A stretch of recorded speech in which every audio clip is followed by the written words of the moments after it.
अस्सलाम वालेकुम dear student. मैं हूं सैयद मोहम्मद साइम और आप देख रहे हैं साइम लैब। आज हमारा टॉपिक है लेवल ऑफ लर्निंग। इसको ब्लूम टैक्सोनॉमी भी कहा जाता है। इस लेक्चर में आज हम पढ़ेंगे कि किस तरह आप अपनी लर्निंग को बेहतर कर सकते हैं। लेवल ऑफ लर्निंग के 6 स्टेप्स हैं।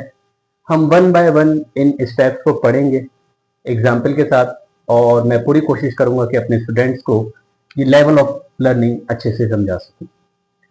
इसमें जो नंबर 1 लेवल है हमारा, ये है रिमेम्बरिंग। रिमेम्बरिंग में हम क्या करते हैं, real the basic what is HRM।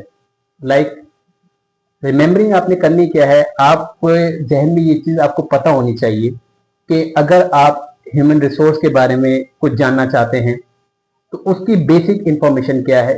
Human मतलब लोग, रिसोर्स, जो भी उनसे मुतल्लिका चीजें हैं, ठीक है। तो ये हो गई हमारी बेसिक लर्निंग, बेसिक इंफॉर्मेशन।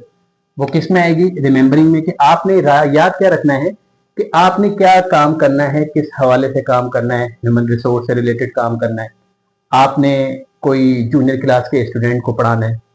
इस तरह जो भी आपको, आपकी एवोल्यूशन बहुत ओके होनी चाहिए कि जो आप पढ़ाना चाह रहे हैं, जो आप बताना चाह रहे हैं। सेकेंड स्टेप आ जाता है अंडरस्टैंडिंग, जिसके अंदर क्या आता है, explain in your own word. अभी जैसे मैंने आपको समझाया कि आप ह्यूमन रिसोर्स पे काम करना चाहते हैं, ठीक है। आपने उसको समझा कि ये ह्यूमन रिसोर्स क्या होती है, किस तरह होती है, किन जगहों पे हो सकती है। आपने उस चीज को समझना है और समझते हुए उसके हिसाब से उसको अंडरस्टैंड करना है, उसको लर्न करना है उसके बारे में, कि आप उसको किस तरह उसके रिक्वायरमेंट को फिलफिल कर सकते हैं। देखिए, सीखने का मकसद क्या है, सीखने का मकसद यही होता है कि आप उस चीज को बेहतर कर सके, आप उस चीज के बारे में जान सके। इसी जानने को, इसी सीखने को जो है वो डिफरेंट स्टेप में बयान किया गया। जैसे पहले मैंने आपको बताया था रिमेम्बरिंग, अब मैंने आपको बताया अंडरस्टैंडिंग, कि आप किस तरह समझ सकते हैं ह्यूमन रिसोर्स है या कोई भी और चीज है, उसमें आप इसको अप्लाई कर सकते हैं। उसके बाद आ जाती है नंबर 3 अप्लाइंग, ठीक है। अप्लाइंग में हमारे पास क्या आता है, use concept in a real situation. For example, जैसे हम ह्यूमन रिसोर्स का डिस्कस कर रहे थे, आप किसी कंपनी में हैं, ठीक है। आपने सोचा कि यार ह्यूमन रिसोर्स है, अब उसको अप्लाई करना है, ठीक है ना। आपने एक चीज समझ ली थी कि भाई कुछ लोगों की जरूरत होती है, एक कंपनी है, अब उसको अप्लाई किस तरह करेंगे आप उसमें चेक करेंगे कि यार हम किस तरह जो है उसको, उसमें जॉब क्रिएट कर सकते हैं, लोगों को हायर किस तरह कर सकते हैं, लोगों की परफॉर्मेंस किस तरह एवोल्यूट कर सकते हैं। तो ये सारी चीजें किस में आ जाती हैं, अप्लाइंग में, कि आप ये सारी चीजें करेंगे। आप समझ रहे मेरी बात, मैं बिल्कुल चाहूंगा कि आप मेरे साथ रहें और इस चीज को समझें। यहां तक आई होप कि आपको समझ आया होगा कि नंबर 1 हम क्या करेंगे, रिमेम्बरिंग। नंबर 2 हम क्या करेंगे, अंडरस्टैंडिंग। नंबर 3 हम क्या करेंगे, अप्लाइंग। जो भी चीज समझी है, अंडरस्टैंड की है, उसको फिर अप्लाई करना है। अप्लाई करने के बाद नेक्स्ट स्टेप हमारा आ जाता है एनालाइजिंग, ठीक है। आपने break it down from the pattern. आपने किस चीज को ब्रेक डाउन करना है, जो कॉन्सेप्ट है आपका, जो चीज आपने समझी है, जो सिचुएशन आपने समझी है, उसको आपने क्या करना है, ब्रेक डाउन करना है। ब्रेक डाउन कैसे करेंगे, जैसे आप ह्यूमन रिसोर्स के बारे में, आपने एक कंपनी में आपको बताया गया कि भाई हमें ह्यूमन रिसोर्स चाहिए, ठीक है। आपने उसको सोचा कि हम किस तरह हायर कर सकते हैं। उसके बाद अब हायरिंग किस तरह करेंगे, उसको आपने ब्रेक डाउन करना है। फॉर एग्जाम्पल, एडवर्टाइजमेंट करनी है, एडवर्टाइजमेंट के बाद आपने CV सॉर्ट आउट करनी है, ठीक है। इस तरह वन स्टेप बाय स्टेप जो भी चीज आपने अंडरस्टैंड की है, समझिए, उसको ब्रेक कर देना है डिफरेंट स्टेप में। उससे क्या होता है, उसका मकसद ये होता है कि वो चीज जब आप अप्लाई करते हैं तो वो काफी अच्छे से कंप्लीट हो जाती है, वो टास्क फुलफिल होता है। तो this is the main purpose of applying, okay.